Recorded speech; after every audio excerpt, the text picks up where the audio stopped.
ಕಡೆ very sad ಯಾಕಂದ್ರೆ ಕೊನೆ ದಿವಸ ಅಂತ ಅಂಡ್ ಇನ್ನೊಂದ್ ಕಡೆ ವೆರಿ ವೆರಿ ಎಕ್ಸೈಟೆಡ್ ಯಾಕಂದ್ರೆ 25 years ಇಂದ ನಾನೊಂದು ಡಿಫ್ರೆಂಟ್ ಒಂದು ಡಿಸಿಪ್ಲಿನ್ ಆಗಿ ಒಂದೇ ಒಂದು ರೂಟೀನಲ್ಲಿ ಮಾಡ್ಕೊಂಡ್ ಬಂದವನು.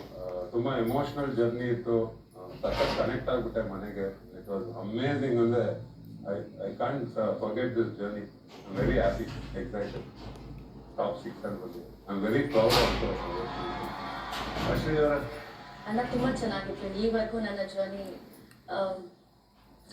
ನನಗೆ ನಾನೇ ಒಂದು ರೀತಿ ಐ ಥಿಂಕ್ ಪರೀಕ್ಷೆಗೆ ಒಳಗಾದಂಥ ಒಂದು ದೊಡ್ಡ ಯೂನಿವರ್ಸಿಟಿ ಇದು. ನಾನು ತುಂಬ ಲೈಫನ್ನು ತುಂಬ ಸೀರಿಯಸ್ ಆಗಿ ತೊಗೊಂಡಿದ್ದೆ. ಬಿಗ್ ಬಾಸ್ ಅಂತ ಬಂದಾಗ ಬಿಗ್ ಬಾಸ್ನ ನಾನು ನೋಡ್ತಿರ್ಲಿಲ್ಲ, ಬಟ್ ತುಂಬ ಜನ ಹೇಳೋರು ಬಿಗ್ ಬಾಸ್ ನಾವು ನೋಡ್ತೀವಿ ಏನಿದೆ ಅಂಥದ್ದು ಬಿಗ್ ಬಾಸಲ್ಲಿ. ನಾನೇ ಒಬ್ಬ ಆರ್ಟಿಸ್ಟ್ ಆಗಿ ನಾನು ಕೂಡ ಇದೇ ಫೀಲ್ಡಲ್ಲಿ ಇದ್ರೂ ಕೂಡ ಏನಿದೆ ಅಂಥದ್ದು ಬಿಗ್ ಬಾಸ್ ಇಷ್ಟೊಂದೆಲ್ಲ ಫಾಲೋ ಮಾಡ್ತಾರೆ ಅಂತ ಟೋಟಲಿ ಬ್ಲ್ಯಾಂಕ್ ಆಗಿ ನಾನು ಈ ಮನೆ ಒಳಗಡೆ ಬಂದೆ. ಬಟ್ ಬಂದ್ಮೇಲೆ ನನಗೆ ಅನ್ನಿಸ್ತಾ ಇರೋದು ಒಂದೇ, ಇನ್ನೂ ಬೇಗ ಇಲ್ಲಿಗೆ ಬರಬೇಕಿತ್ತು ಅಂತ ಅನ್ಸುತ್ತೆ. But I learned a lot.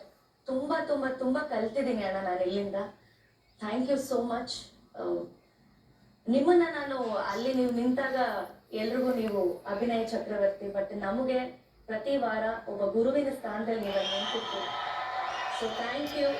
ಈ ಒಂದು ಯೂನಿವರ್ಸಿಟಿಲಿ ಒಬ್ಬ ಗುರುವಿನ ಸ್ಥಾನವನ್ನ ತುಂಬಿದಂಥವ್ರು ನೀವು.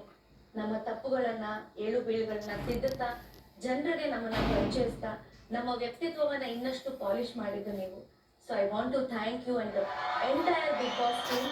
ಇಲ್ಲಿವರೆಗೂ ನಮ್ಮನ್ನ ಉಳಿಸ್ಕೊಂಡು ಬಂದಿರುವಂತ ಇಡೀ ಕರ್ನಾಟಕ ಜನತೆಗೆ ನಾನು ತುಂಬ ಹೃದಯದ ಧನ್ಯವಾದಗಳನ್ನ